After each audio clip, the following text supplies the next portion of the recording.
Hello student, good morning. Welcome back to another video. આપણે last લેક્ચરમાં અમીબીય મરડો, જેનું બીજું નામ છે અમીબીઆસીસ, આ જે ચેપી રોગ છે તેનો આપણે અભ્યાસ કર્યો હતો. તો આ પહેલા આપણે જોઈએ, થોડું રિવિઝન કરીએ કે આ અમીબીય મરડો જે છે તેનું રોગકારક સજીવનું નામ શું છે. તો અમીબીય મરડો પ્રજીવ દ્વારા થતો રોગ છે. કયા પ્રજીવ દ્વારા? નામ છે એન્ટ અમીબા હિસ્ટોલાઇટિકા નામના પ્રજીવથી આ અમીબીય મરડો જે છે તે રોગ થતો હોય છે. અને આ અમીબીય મરડો જે રોગ છે એનો રોગનું વાહક કોણ છે? તો એનું નામ છે ઘરમાખી. આ બધી ચર્ચા આપણે લાસ્ટ લેક્ચરમાં કરી હતી. હવે આજના લેક્ચરમાં આપણે કૃમિ દ્વારા થતા રોગો વિશે ભણવાનું છે. આપણા સિલેબસમાં કૃમિ દ્વારા થતા રોગો ટોટલ 2 આપેલા છે, જેમાં પહેલું છે એસ્કેરિયાસિસ, જેનું બીજું નામ છે કૃમિજન્ય રોગો, અને બીજું છે હાથીપગો. તો આ બંને રોગો જે છે એનો આપણે આજના લેક્ચરમાં અભ્યાસ કરવાનો છે. તો પહેલા આપણે સ્ટાર્ટ કરીએ કૃમિજન્ય રોગો, જેનું બીજું નામ છે એસ્કેરિયાસિસ.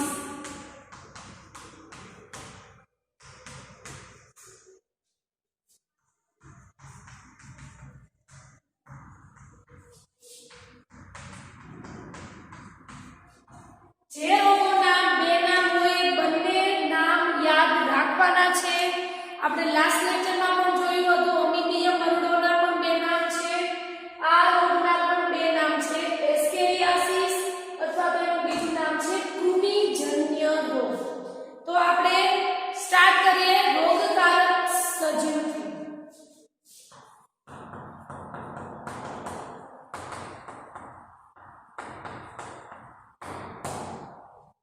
આ જે રોગ જે છે પાછળ જ અહીંયા લખેલું છે બીજું નામ કે કૃમિજન્ય રોગો, એટલે કૃમિ દ્વારા થતો રોગ હશે. કયા કૃમિ દ્વારા? તો કરમિયા જેવા ગોળ કૃમિથી એસ્કેરિયાસિસ નામનો રોગ થાય છે. સેના? કરમિયા જેવા ગોળ કૃમિથી એસ્કેરિયાસિસ રોગ થાય છે. આ બધું આપણે સેકન્ડ લેક્ચરમાં મેં તમને કીધું હતું, એટલે તમને યાદ જ હશે બધા જ રોગકારક સજીવોનું. હવે આપણે જોવાનું છે રોગનો ફેલાવો કેવી રીતે થાય છે. શું ભણવાનું છે? આ રોગનો ફેલાવો કેવી રીતે થાય છે. આ રોગનું એવું છે કે આ રોગનું કોઈ રોગવાહક નથી. રોગવાહક નહીં હોય એટલે કેવી રીતે આ રોગનો ફેલાવો થાય છે એ આપણે જોઈએ. તો હવે જે આ એસ્કેરિયાસિસ અથવા તો જે કૃમિજન્ય રોગોના જે દર્દી હશે એ દર્દીના મળમાં કરમિયા જેવા જે ગોળ કૃમિ જે છે એના ઈંડા હશે. સપોઝ આ જે છે એ દર્દીના મળમાં આવી રીતે ઈંડા છે. હવે આ ઈંડા જે છે તે જમીનમાં પણ હશે, મતલબ કે જમીન સાથે પણ જોવા મળશે. આ ઈંડા ઇન કેસ પાણીમાં પણ જઈ શકે, તો પાણી યા તો આ ઈંડા વનસ્પતિ સુધી પણ પહોંચી શકે. તો ત્રીજું થયું વનસ્પતિ. કદાચ નહીં સમજાયું હોય, ફરીથી રિપીટ કરું છું. આ રોગ એવો છે કે જેમાં કોઈ રોગવાહક નથી, તો ફેલાવો કેવી રીતે થશે એ જોવાનું છે. તો એસ્કેરિયાસિસ ના જે દર્દી હશે એ દર્દીના મળમાં કરમિયા જેવા ગોળ કૃમિ જે છે એના ઈંડાઓ હશે. હવે આ ઈંડાઓ જે મળવાના ઈંડા છે એ જમીનમાં પણ જોવા મળશે, એ ઈંડા પાણી સુધી પણ પહોંચી શકે, અને એ ઈંડા વનસ્પતિ સુધી પણ પહોંચી શકે. હવે શું થશે? તો હવે જે સ્વસ્થ વ્યક્તિ હશે એ વ્યક્તિ જ્યારે આ દૂષિત પાણી ગ્રહણ કરશે યા તો આ દૂષિત વનસ્પતિ, કારણ કે વનસ્પતિ જે છે એમાં શું જોવા મળ્યા? આ કરમિયાના ઈંડા જોવા મળ્યા. તો હવે આ વનસ્પતિમાંથી સપોઝ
મોટા આંતરડામાં ડિંભીય અવસ્થાએ હશે ત્યારે શું થશે તો આપણે સપોઝ આંતરડું છે તો હવે આ આંતરડાના જે રુધિરવાહિનીઓ બંને બાજુએ આવેલી હોય એ બંને રુધિરવાહિનીઓમાં આ ડિંભ જે છે તે પ્રવેશ કરશે જેથી શું થશે રુધિર તો આપણા આખા શરીરમાં વહન થતું હોય છે તો રુધિરની સાથે આ પણ શું કરશે વહન કરશે હવે ક્યાં ક્યાં પ્રવેશ કરશે એ જોઈએ તો એ ફેફસામાં પ્રવેશ કરશે ત્યારબાદ આપણા કાકડામાં શ્વાસનળીમાં વગેરે જેવી જગ્યાએ એ કરમિયું જે છે તે પ્રવેશ કરશે કઈ કઈ જગ્યા ફેફસા કાકડા અને શ્વાસનળી પ્લસ આની એક બીજી ખાસિયત એ છે કે આ જે કરમિયું છે એ જે અંગમાં જશે એ અંગને અવરોધ કરશે અને એના રોગો ફેલાવશે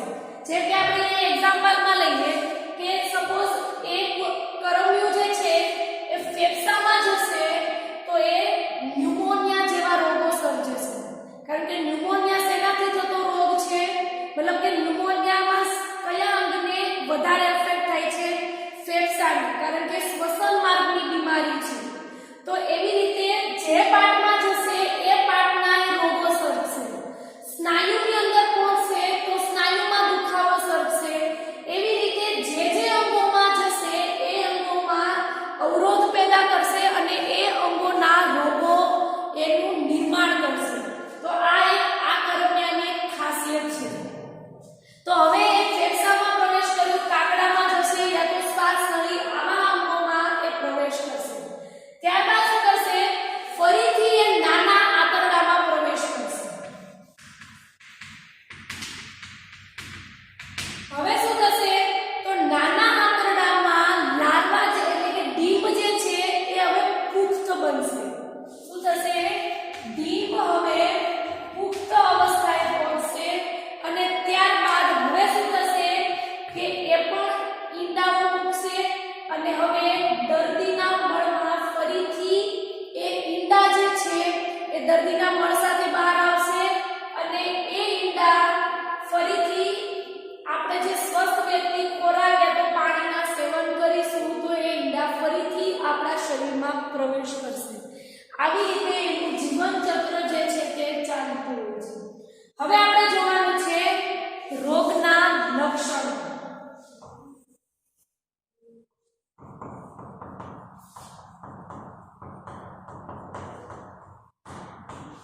રોગના લક્ષણોમાં મેં તમને કીધું હતું કે આ કરમિયાની ખાસિયત એ છે કે જે અંગમાં જશે એ અંગમાં અવરોધ પેદા કરશે અને એ અંગોના રોગનું નિર્માણ કરશે તો પહેલા જોઈએ આંતરિક રક્તસ્રાવ કરશે આંતરિક રક્તસ્રાવ કેવી રીતે થશે આપણે જોઈએ તો શું થાય છે કે કરમિયું જે છે અહીંયા ડિંભી અવસ્થા ક્યાં પ્રવેશ કરે છે મોટા આંતરડામાં હવે શું થશે મોટા આંતરડાની ઉપર શું આવેલું હોય રુધિરવાહિની અને આ આંતરડામાં આવી રીતે ડીંભ આવેલું છે હવે શું થશે તો હવે આ ડીંભ જે છે એ આ આંતરડાના કોષોને મારી નાખશે ત્યારબાદ એ ક્યાં જશે રુધિરવાહિનીઓમાં જશે રુધિરવાહિનીઓમાં જશે એટલે થોડો એવો રક્તસ્રાવ થશે અને અંદરની બાજુએ થશે એટલે એને શું કહેવાય છે આંતરિક રક્તસ્રાવ ત્યારબાદ બીજું જોઈએ તો હવે આ કરમિયું જે છે એ સપોઝ સ્નાયુમાં ગયું તો સ્નાયુનો દુખાવો થશે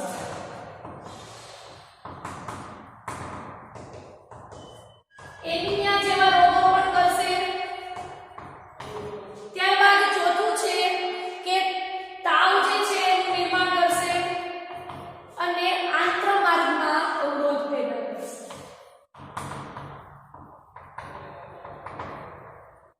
મેં શું કીધું હતું જે અંગમાં જશે ત્યાં અવરોધ પેદા કરશે તો આંત્રમાર્ગમાં પ્રવેશ કરે તો આંત્રમાર્ગને અવરોધવાનું છે તો આ બધા જે છે એના લક્ષણો છે આંતરિક રક્તસ્રાવ કેવી રીતે થશે કે જ્યારે એ ડીંભ આંતરડાની બહાર નીકળીને રુધિરવાહિનીમાં જશે ત્યારે આંતરિક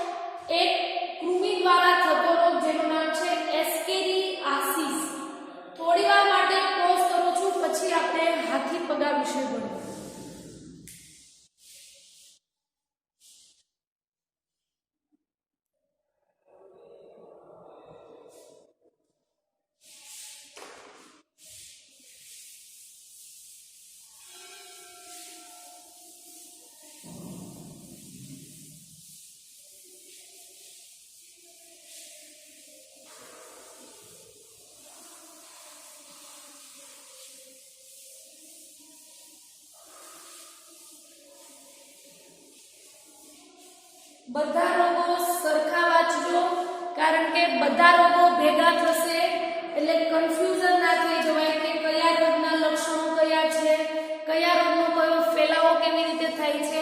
પછી એવું થશે કે ટાઇફોઇડના લક્ષણો ન્યુમોનિયામાં આવી જશે, ન્યુમોનિયાના કંઈક બીજામાં આવી જશે. એટલે જેટલા રોગો જે છે એ બધાને સરખા એના લક્ષણો, એના ફેલાવો બધું સરખું પ્રિપેર કરજો, જેથી બંને રોગો મિક્સ ના થાય. ઓકે, તો હવે આપણે સેકન્ડ ભણવાનું છે હાથી પગો. શરદી પછીનો સાવ સેકન્ડ ઈઝી રોગ હોય તો એ છે હાથી પગો. પ્લસ આ હાથી પગો જે છે એનું બીજું નામ છે ફિલારિયાસિસ. શું નામ છે? ફિલારિયાસિસ. ફિલારિયાસિસ શું કામને કહેવામાં આવે છે? કારણ કે વુકેરેલિયા ફિલારિયલ કૃમિથી થતો હોવાથી એને ફિલારિયાસિસ તરીકે પણ ઓળખવામાં આવે છે. તો હવે આપણે જોઈએ રોગકારક સજીવનું નામ. હાથી પગો આપણને ખ્યાલ છે કૃમિ દ્વારા થતો રોગ છે. કયા કૃમિ દ્વારા? તો વુકેરેલિયા જેવા ફિલારિયલ કૃમિથી હાથી પગો થાય છે.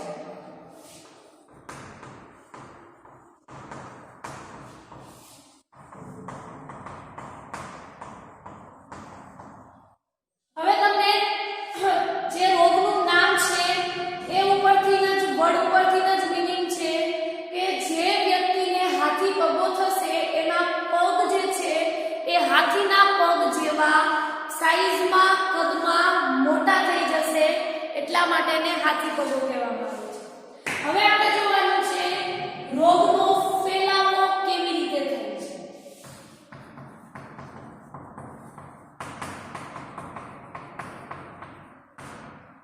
જો તમે મેલેરિયાનું જીવન ચક્ર સરખું ભણ્યા હશો તો સેમ એવું એને રિલેટેડ જ હાથી પગાનું એનું જીવન ચક્ર છે.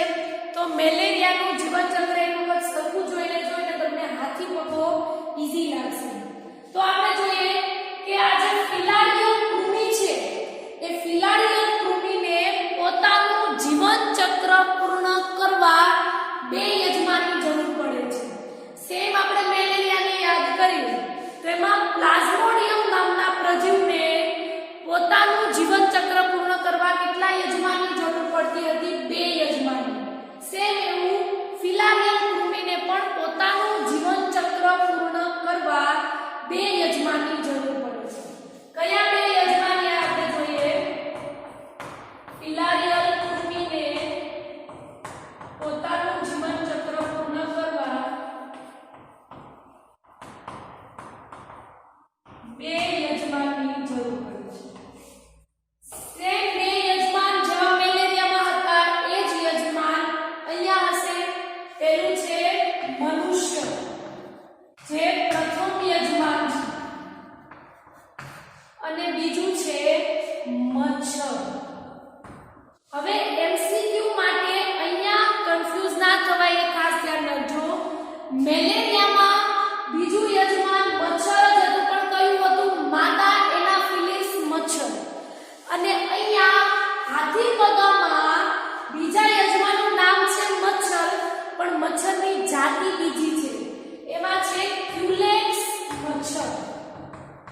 આપણા સિલેબસમાં કદાચ માદા ક્યુલેક્સ એવો વર્ડ નથી, પણ યાદ રાખવા માટે માદા ક્યુલેક્સ મચ્છર નીટમાં કદાચ પૂછી શકે તો માદા ક્યુલેક્સ મચ્છર જે છે એ બીજું યજમાન છે.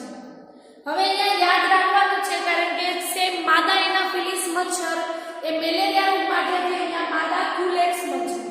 નર મચ્છરનો આમાં કોઈ જ ફાળો નથી. વાહક તરીકે જે રોગમાં જોવા મળશે એ બધામાં માદા જ હશે. મચ્છર માદા જ હશે, જાતિ ભલે અલગ હોઈ શકે. હવે ફિલારિયલ કૃમિ જે છે એ કેવું છે? પરોપજીવી છે, જેનાથી રોગ સર્જાય છે. મનુષ્યમાં આ રોગ થાય છે. માદા ક્યુલેક્સ મચ્છર આ રોગના વાહક છે. આ સેમ તમને મેલેરિયા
બીજા સ્ટેપમાં શું થશે તો હવે માદા ક્યુલેક્સ મચ્છરના જે ડીંભ હોય છે એ ડીંભ આપણા શરીરમાં પ્રવેશ કરશે.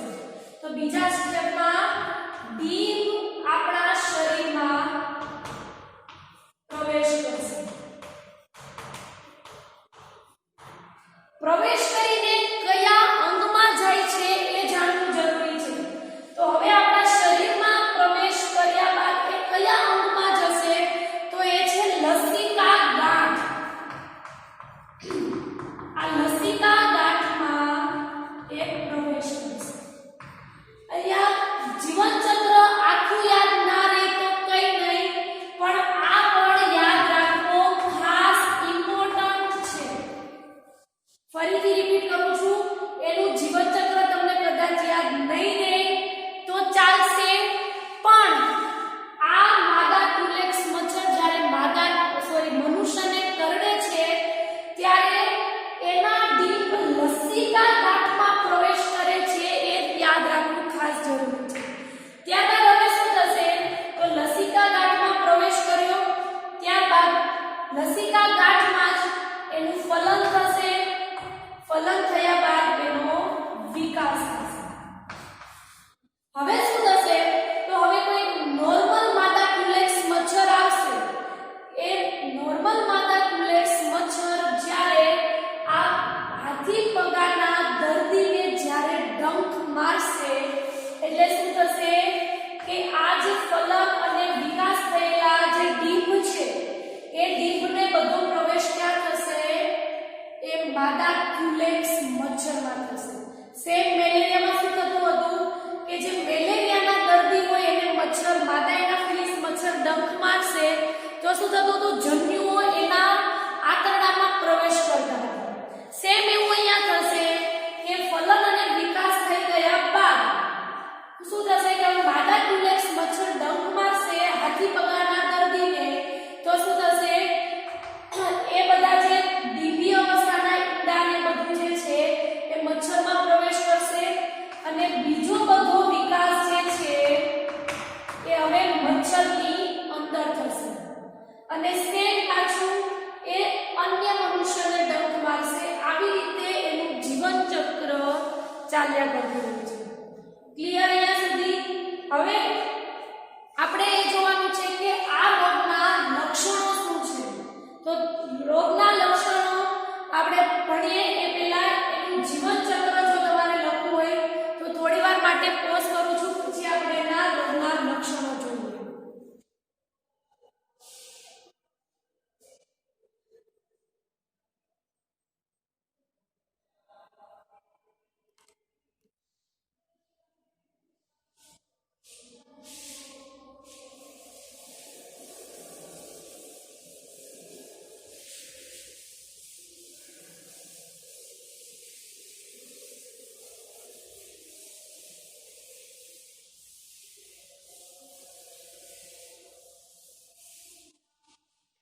ઓકે, રોગના લક્ષણો.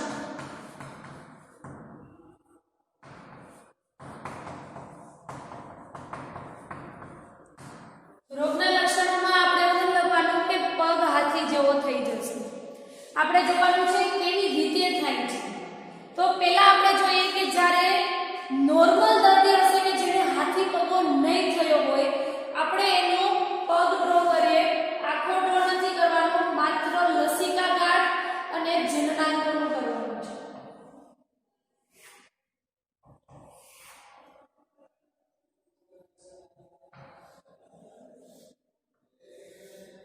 આ જે છે એ લસિકા ગાંઠ છે, સોરી, આ જે છે એ લસિકા ગાંઠ છે, આ લસિકા વાહિની છે, આ જનનાંગ છે અને આ પગ છે.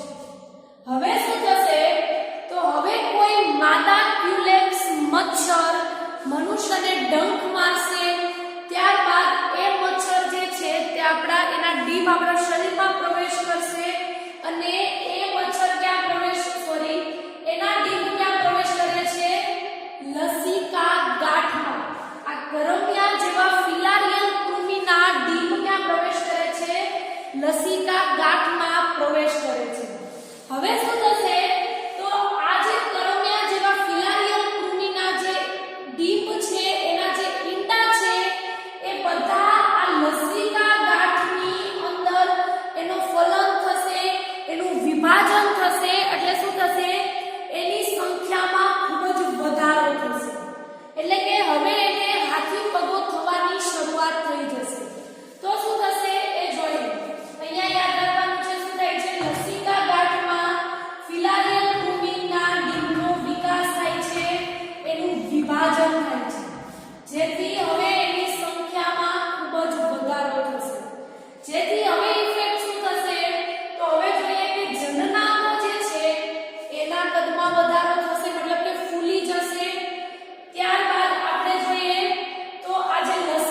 પગલો કર્યો. તો હવે આપણે અહીંયા જોઈએ જનનાંગ જે છે એ શું થશે? ફૂલી જશે. હવે આપણે જોઈએ કે કોઈ મેલ વ્યક્તિને હાથી પગો થયો હોય તો એનું શિશ્ન જે હોય છે એ ફૂલી જાય છે. ઇન કેસ ફિમેલને થયો હોય તો ફિમેલનું જે યોનિ હોય છે એ યોનિ પણ ફૂલી જાય છે, જેથી જે હાથી પગાનું જે દર્દી હોય છે એ સેક્સ્યુઅલી એક્ટિવ રહી શકતું નથી. શું કામે? કારણ કે એના જનનાંગો જે હોય છે એ ફૂલી જતા હોય છે, જેથી એ સેક્સ્યુઅલી એક્ટિવ રહી શકતા નથી. તો જનનાંગ તમે અહીંયા જોયું ફૂલી જાય છે. ત્યારબાદ લસિકા ગાંઠમાં શું થાય છે કે એ ઈંડા જે છે એના જે ડીંબ છે એનો વિકાસ અને એનું વિભાજન થાય છે, જેથી આ લસિકા ગાંઠમાં પણ તેના સાઈઝમાં વધારો થશે, ફૂલી જશે. સેમ એવું રુધિર લસિકા વાહિનીમાં થશે અને લસિકા વાહિની ફૂલતી જશે એમ આપણા પગની જે સાઈઝ છે એનું કદ છે એમાં પણ વધારો થશે. તો શું થયું? પગમાં પણ વધારો થશે. અને આ જે યજમાનની અંદર આ જે ફિલારિયલ કૃમિ જે છે તે વર્ષો સુધી યજમાનના શરીરમાં રહે છે, વર્ષો સુધી તેના પગમાં અને લસિકા ગાંઠોમાં કદમાં વધારો કરે છે અને આનો કોઈ જ ઈલાજ નથી. આ વ્યક્તિ જે છે એનો પગ જ્યાં સુધી જીવે ત્યાં સુધી આવો જ રહે છે, આનો કોઈ જ ઈલાજ નથી. વર્ષો સુધી એ યજમાનમાં આવી જ રીતે જીવશે અને એ વ્યક્તિનો પગ આવી જ રીતે ફૂલી જશે. તો આ થયો કૃમિ દ્વારા થતો સેકન્ડ રોગ, જેનું નામ છે હાથી પગો, જેમાં આપણે ભણ્યા રોગકારક સજીવ, રોગનો ફેલાવો કેવી રીતે થાય છે એ આપણે જોયું કે રોગનો ફેલાવો ફિલારિયલ કૃમિ જે છે એનું જીવનચક્ર 2 યજમાનમાં પૂર્ણ કરે છે. મનુષ્ય, મચ્છર. કયું મચ્છર? માદા ક્યુલેક્સ મચ્છર. માદા ક્યુલેક્સ મચ્છર દ્વારા અને એ રોગના વાહક છે અને એ જ્યારે મનુષ્યને ડંખ મારશે એટલે એ ફિલારિયલ કૃમિના ડીમ આપણા શરીરમાં પ્રવેશ કરશે. ક્યાં પ્રવેશ કરે છે? લસિકા તંત્રમાં. ત્યાં શું થશે? વિકાસ થશે, વિભાજન થશે, જેથી એની જે અંગો છે, પગ છે, લસિકા ગાંઠ છે, લસિકા વાહિની, જનનાંગ, એ બધું શું થશે? ફૂલી જશે. તો આપણે રોગના લક્ષણોમાં એ લખી શકીએ કે પશ્ચોપાનની જે લસિકા વાહિનીઓ છે, આ વાળી જે લસિકા વાહિની છે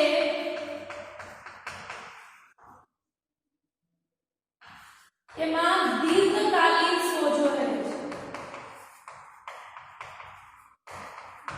ત્યારબાદ આપણે બીજું જોયા જનનાંગો પ્રભાવિત થાય છે.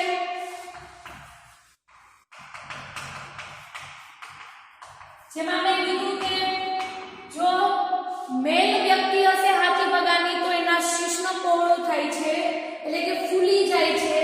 અને જો ફિમેલને થયું હશે હાથી પગો તો એનું જે યોનિ હોય છે એ ફૂલી જાય છે. ઇન શોર્ટ, જનનાંગો પ્રભાવિત થાય છે. અને જનનાંગો પ્રભાવિત થાય છે જેના લીધે વિકૃતિઓ પણ સર્જાય છે. શું થાય છે? વિકૃતિઓ સર્જાય છે. તો આ થયો હાથી પગાના રોગના લક્ષણો. નેક્સ્ટ લેક્ચરમાં હવે આપણે ફૂગ દ્વારા થતા રોગો વિશે ભણવાનું છે. એ પહેલા વિડિયો પોઝ કરું છું, એમસીક્યુ સોલ્વ કરીને પછી હોમવર્કમાં ક્વેશ્ચન આપું છું.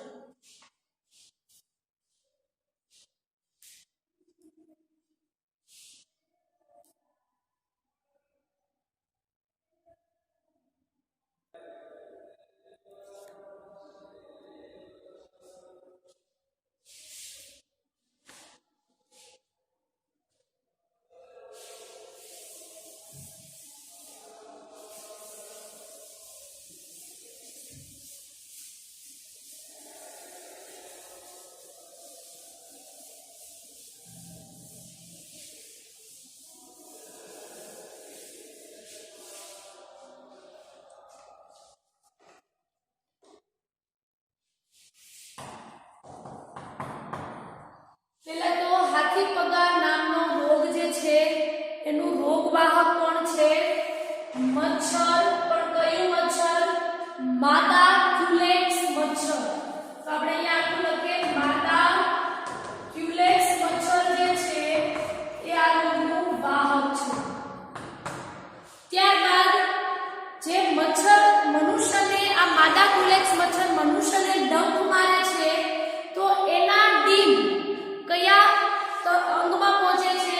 તો લસિકા ગાંઠમાં એના ડીમ પ્રવેશ કરે છે અને લસિકા ગાંઠમાં જ એના ડીમનો વિકાસ થાય છે અને એના ડીમ વિભાજન પામે છે, જેથી એની સંખ્યામાં વધારો થશે અને જેથી લસિકા ગાંઠ ફૂલશે, લસિકા વાહિનીઓ ફૂલશે. એટલે લસિકા ગાંઠ વર્ડ યાદ રાખવો ખૂબ જ ઇમ્પોર્ટન્ટ છે. ત્યારબાદ આ જે ફિલારિયલ કૃમિ છે એનું જીવનચક્ર પૂર્ણ કરવા માટે એને 2 યજમાનની જરૂર પડે છે. ત્રીજું, જનનાંગો પ્રભાવિત કયા રોગમાં થાય છે? તો એનું નામ છે હાથી પગો. આ હાથી પગા નામના રોગમાં જનનાંગો પ્રભાવિત થાય છે.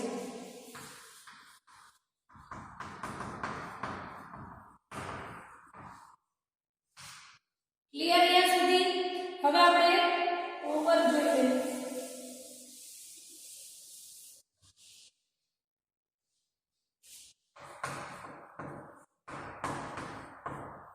હોમવર્કમાં ક્વેશ્ચન છે